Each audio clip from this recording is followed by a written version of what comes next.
রাধে বন্ধুরা, বহুরূপী চ্যানেল থেকে সবাইকে আমার সুস্বাগতম। সবার চরণে আমার ধন্যবাদ।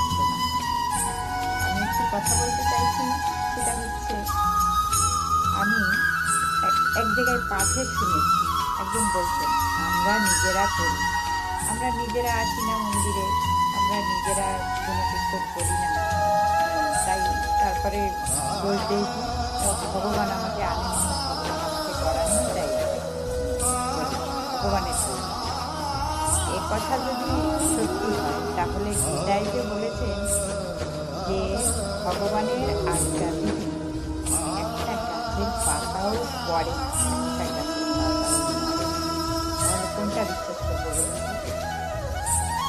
আমাদের ইচ্ছা অনুযায়ী কি কিছু করতে পারি? তাহলে তো আমরা রাতারাতি যা বলবো সেটাই সত্যি হবে, তারপরে